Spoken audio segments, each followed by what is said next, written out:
The Iraqi army exists no more.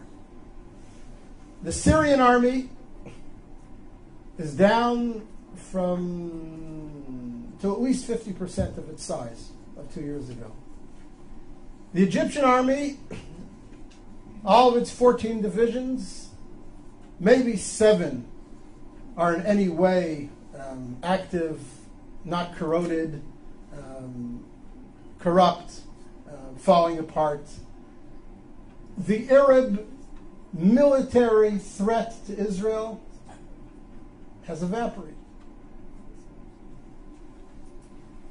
Arab societies, as you all know, from Libya and Tunisia through Egypt to Syria, and it'll yet, unfortunately, come to Jordan, are so convulsed with internal conflict that for the next 2 to 3 to 4 decades, they're going to be racked by such internal tensions and such internal economic disparities and needs that their ability to mount a coordinated offensive against Israel in the conventional military sense is simply gone.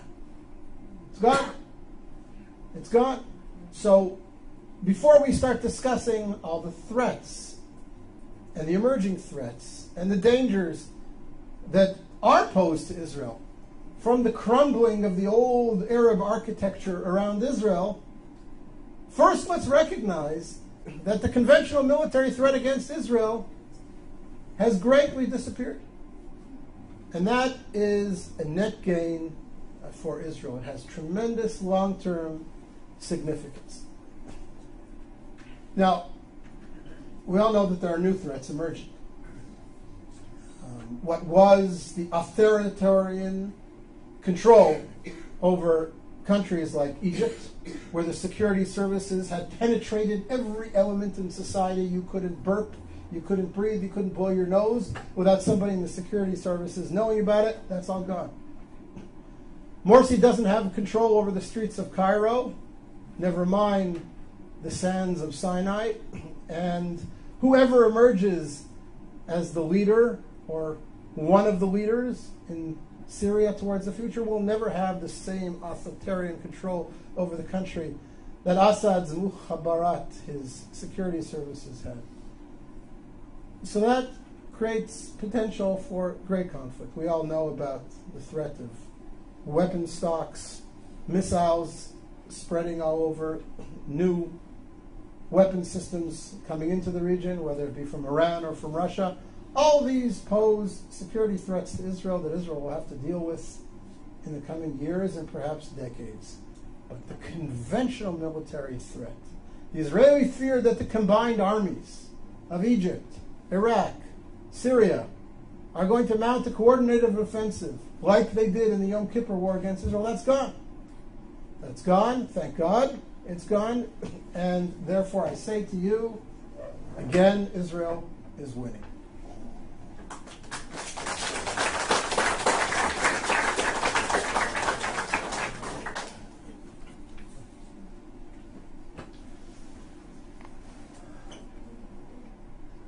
Point number 9, in grand historical terms, of course Israel's winning.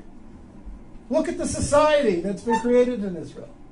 Look at the creativity of the Israeli community. Look at the vibrancy of life in Israel. I look at my kids. I have a son-in-law who's a software engineer in Israeli military intelligence. I have a daughter doing her PhD in genetics at the Hebrew University. I have a daughter studying architecture at Ariel University in Samaria. I have a son completing his bachelor's degree in computer science in high school, and he will graduate high school with his degree in computer sciences, and he has studied intensively 17 tractates of the Talmud, and he knows his Bible inside out and backwards. And I have 2 younger kids who are in younger grades, and I look at them and I see their contributions and their future contributions to Israeli society, and I look at their friends who are all doing similar exciting things, And one of my daughters is a little bit of an artist as well. And you look at this and you say, what a wonderful youth we have. What a powerful country we have.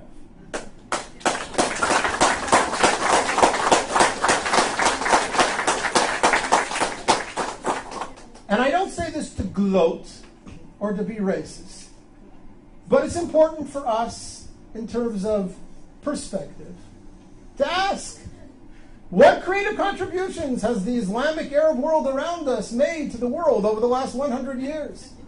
What technologies have been bought by Facebook, Yahoo, Microsoft, and Intel from Saudi Arabia? What's the gross national product of all 40 Arab countries around us put together, leaving oil aside?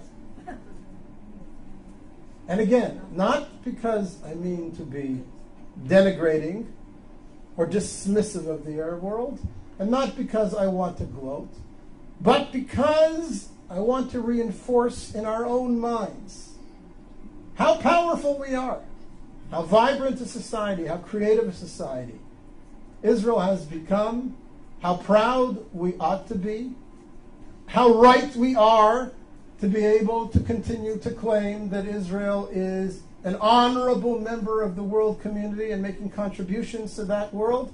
It's important for us to remember that we're winning. We have a wonderful country, and it will yet do great things for the Middle East and for the world.